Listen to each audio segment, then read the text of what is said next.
मैं सुनील कुमार मंडल, प्रवक्ता are inter college Hardoi.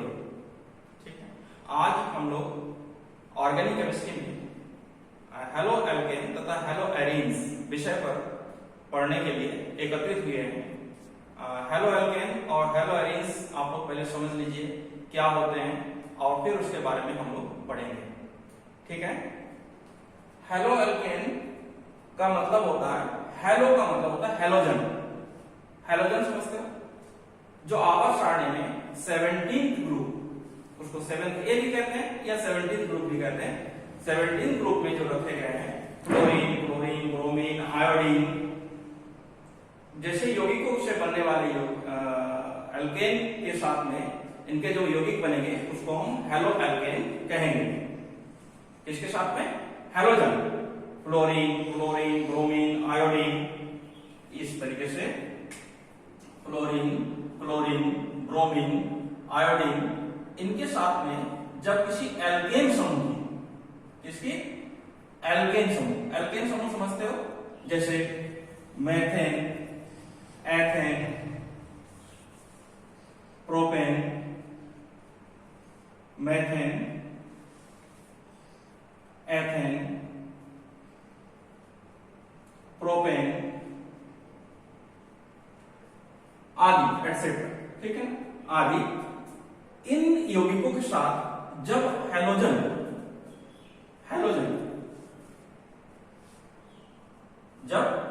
क्रिया करते हैं एल्केन के साथ में तो हेलो एल्केन बनते हैं।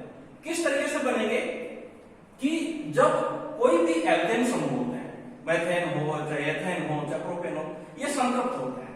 संतृप्त का मतलब होता है कि जब एक कार्बन है और एक कार्बन की 4 वैलेंसी होती है, तो 4 वैलेंसी में 4 हाइड्रोजन जब सिंगल बॉन्ड के साथ जुड़े रहते हैं तो उसे हम संतृप्त हाइड्रोकार्बन कहते हैं। क्या कहते हैं? संतृप्त हाइड्रोकार्बन।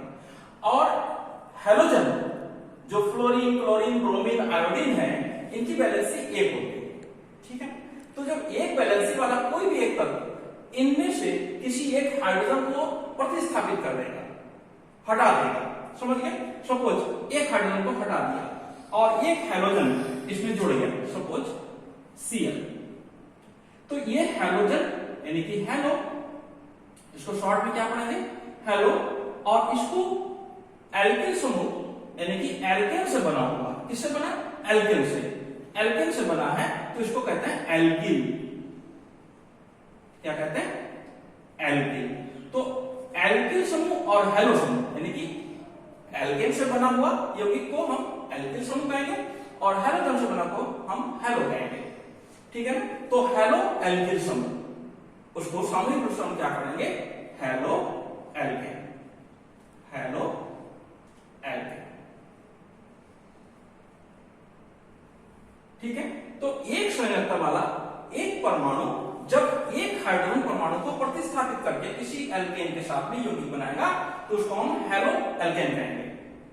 बहुत मामूली सी बात है, लेकिन फिर भी हमारे बच्चे जो हम लोग समझते हैं कि थोड़ा सा कमजोर या इस चीज को 11th में तो पढ़े हैं, 11th में आप लोग एल्केन समूह सभी लोग पढ़े हो, मेथेन भी पढ़े हो, एथेन भी पढ़े हो, प्रोपेन भी पढ़े हो। ठीक है ना? तो उसी का अगला स्वरूप है कि उसका जो डेरिवेटिव्स होते हैं, उसके जो अदर यौगिक के साथ क्रिया करके जो यौगिक बने उसको हम डेरिवेटिव्स कहेंगे।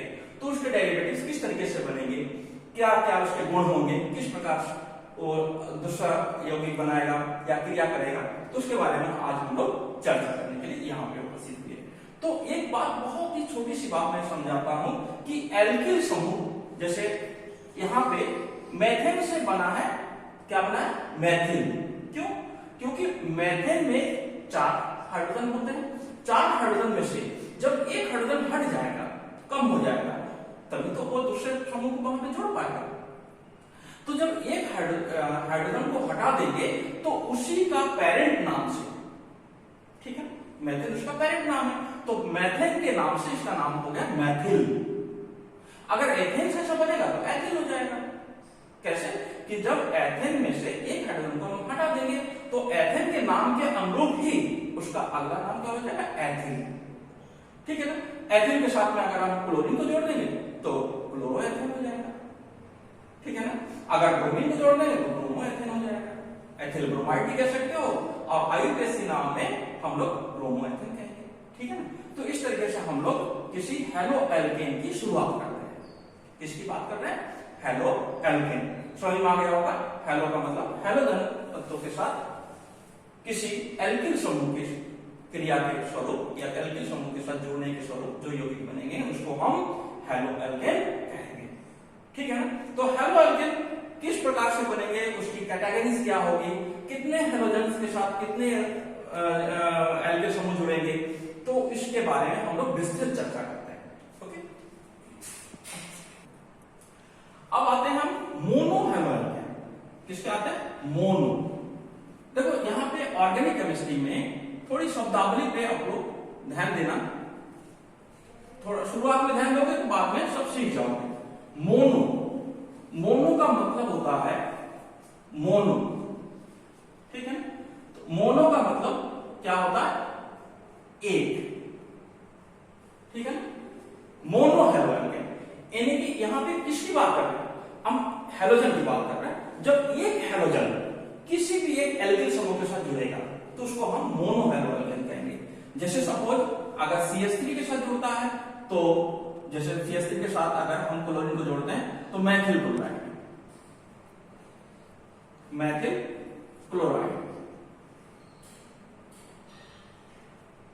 ठीक, मैथिल क्लोराइड। अगर हम वही चीज हम एथेन के साथ जोड़ देंगे तो एथेन में एथेन का जो एल्किल समूह बनेगा तो एथिल बनेगा। एथिल के साथ अगर क्लोरीन जोड़ देंगे तो एथिल क्लोराइड, एथिल क्लोराइड।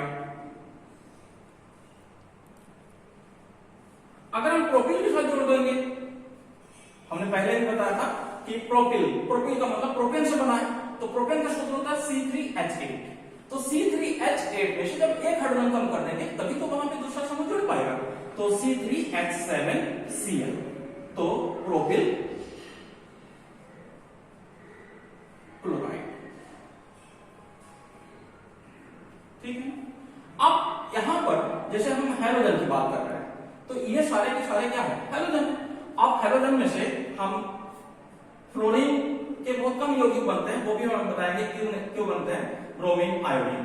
तो हम अगर हम क्लोरीन की जगह पे ब्रोमीन जोड़ देते हैं तो Maithil bromide, ethyl bromide, propyl bromide. Ethyl bromide आपके सिलेबस में भी है, पूरा टॉपिक है, इसके बारे में पूरा विस्तृत रूप में चर्चा करेंगे। तो फिलहाल आप लोग पहले जान जाओ कि मोनो हेलो एल्केन किसे कहते हैं। फिर से एक बार मैं समझाता हूं। मोनो का मतलब होता है सिंगल, एक, ठीक है ना। तो एक हेलोजन जब किसी एल्किल समूह के साथ जुड़ेगा तो उसको हम मोनो हेलो एल्केन कहेंगे, ठीक है। मोनो हेलो एल्केन के बाद हम आते हैं डाई हेलो एल्केन। डाई का मतलब होता है दो, डाई का मतलब क्या होता है? दो। तो दो हेलोजन जब इसमें दो हेलोजन जब जुड़ जाएंगे तो उसे हम कहते हैं dihaloalkane, die halo alkane.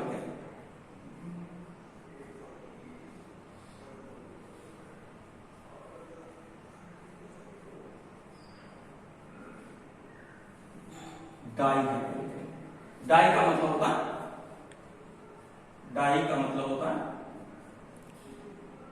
दो। क्या होता है? दो। जब दो हेलोजन, जब दो हेलोजन, हेलोजन परमाणु, जब दो हेलोजन परमाणु किसी एक एल्किल समूह, एक एल्किल समूह के साथ जुड़ेंगे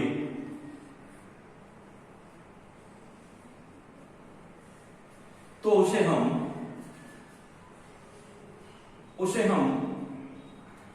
डाई हेलो एल्केन कहेंगे, डाई हेलो एल्केन कहेंगे, ठीक है। डाई हेलो एल्केन ध्यान देना, डाई का मतलब हो गया दो हेलोजन जब किसी एक एल्किल समूह के साथ जुड़ेंगे, ठीक है ना। जैसे अगर हम CH4 की बात मैं करता हूं तो CH4 में 4 हाइड्रोजन है, कितने हैं? 4 हाइड्रोजन, फिर से मैं एक बार समझा देता हूं, ध्यान से सुनना। 4 हाइड्रोजन, अब जब हम 2 हेलोजन परमाणु से जोड़ेंगे, चलिए कितने 2 हेलोजन परमाणु जब जोड़ेंगे तो 2 हाइड्रोजन को हटाना पड़ेगा। कितने हाइड्रोजन को हटाना पड़ेगा? 2 हाइड्रोजन को। जब 2 हाइड्रोजन को हटा देंगे तो क्या बन जाएगा? इसको हम लिखेंगे कैसे? CH2Cl। CH2Cl समझ में आ गया कि एक कार्बन में मैक्सिमम 4 ही परमाणु जुड़ सकते हैं सिंगल बॉन्ड वाले। तो 4 परमाणु जब जुड़ सकते हैं तो 2 अगर हेलोजन जोड़ देंगे तो 2 ही हाइड्रोजन बचेगा। तो इसका नाम हो गया डाइक्लोरो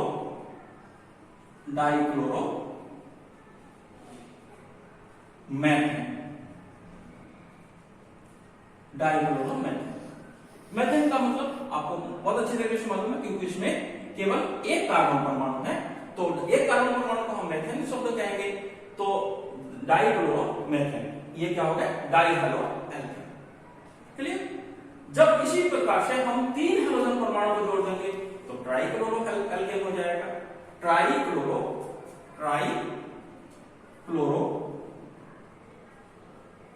एल्केन,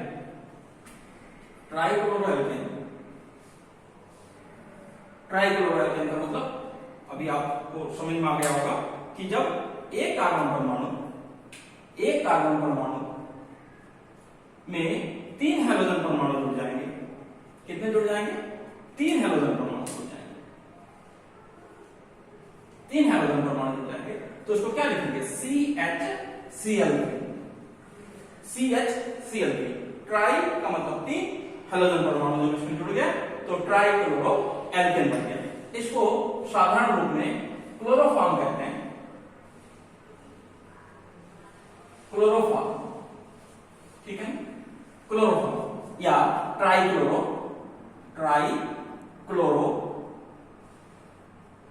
मैथेन। इस तरीके से हम मोनो, डाई और ट्राई हेलो एल्केन के बारे में समझा। ठीक है, उसके बाद हम आते हैं कि प्राइमरी, सेकेंडरी और टर्शियरी। ठीक है, प्राथमिक, द्वितीयक और तृतीयक हेलो एल्केन किस प्रकार से हम उसको पढ़ेंगे। प्राइमरी, सेकेंडरी और टर्शियरी।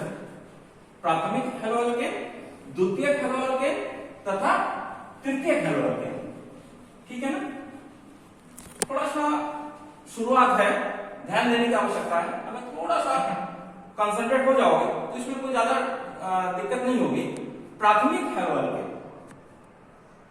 प्राथमिक हेलो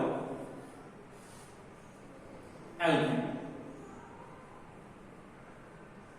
प्राथमिक halo alkane, primary halo alkane कहते हैं। Primary halo alkane, primary halo alkane.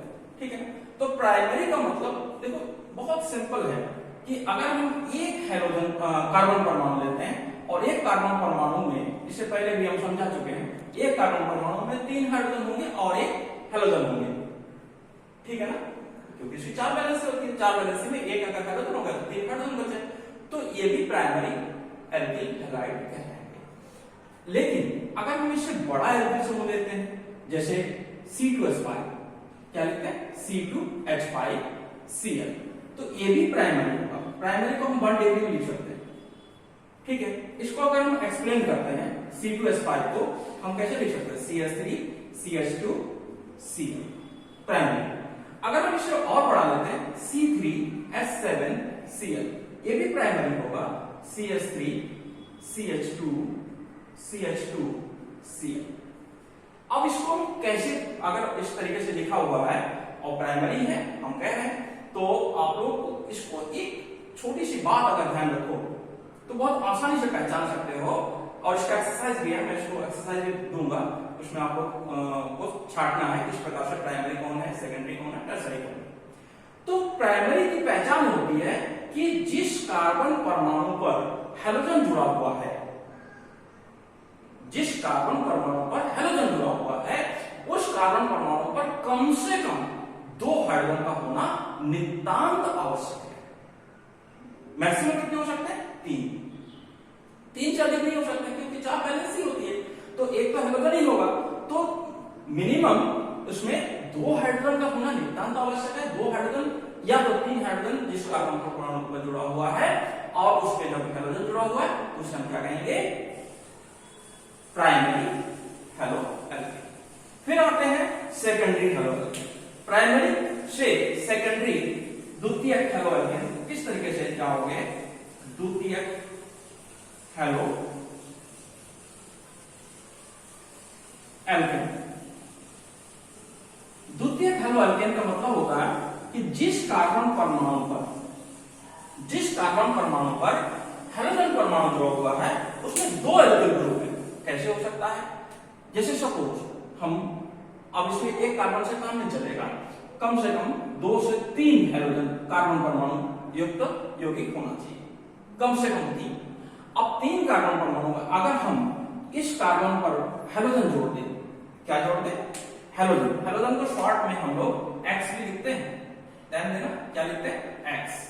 तो अगर X परमाणु जोड़ दें किस कार्बन बीच वाले पे, इसमें जोड़ेंगे तो प्राइमरी हो जाएगा, इसमें जोड़ेंगे तो प्राइमरी हो जाएगा क्योंकि टर्मिनल ग्रुप है, शीर्षस्थ ग्रुप है, तो उसको आप बैलेंस करने के लिए CH2 तो देना ही पड़ेगा।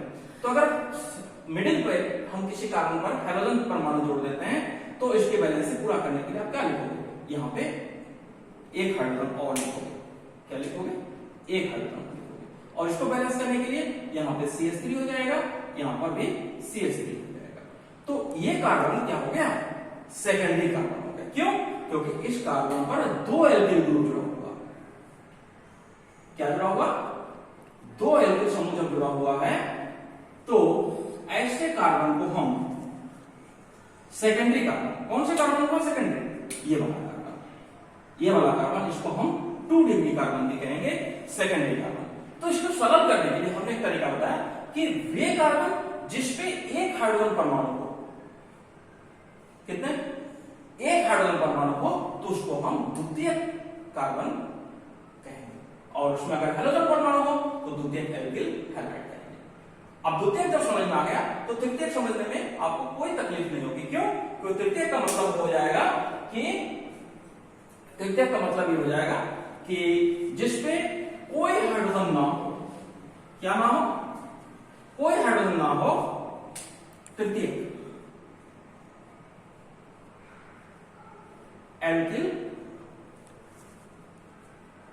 हैलाइड,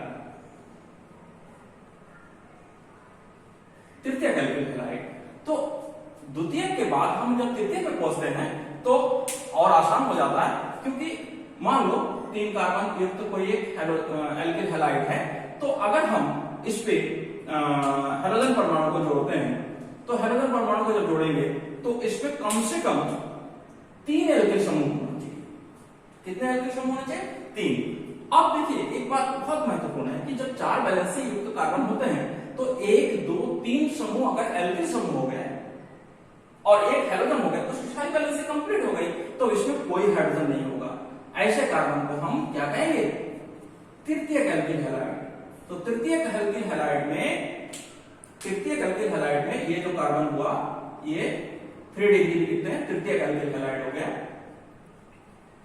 तृतीयक एल्किल हैलाइड में क्या हुआ कि जिस कार्बन पर हैलोजन परमाणु जुड़ा हुआ है उसमें कोई भी हाइड्रोजन नहीं है। तो फिर से एक बार आप लोग ध्यान दो कि प्राइमरी में क्या था कि 2 कम से कम हाइड्रोजन, सेकेंडरी में 1 हाइड्रोजन और टर्सरी में कोई हाइड्रोजन नहीं।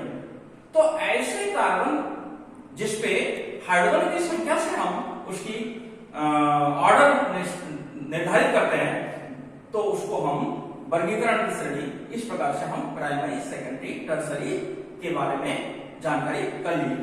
अब इसके बाद अगला टॉपिक जब आएगा हमारा हैलो एडीन्स, तो उसको हम और विधिवत समझाएंगे। हैलो एडीन्स का मतलब जिसमें हैलोजन एरोमेटिक यौगिक, एरोमेटिक की ऋण की हड्डी होती है बेंजीन, तो वे यौगिक जो बेंजीन यौगिक के साथ हैलोजन परमाणु जुड़ेंगे तो उसको हम हैलो एडीन्स पढ़ेंगे। उसके बारे में इसके अगले टॉपिक में चर्चा करेंगे। धन्यवाद।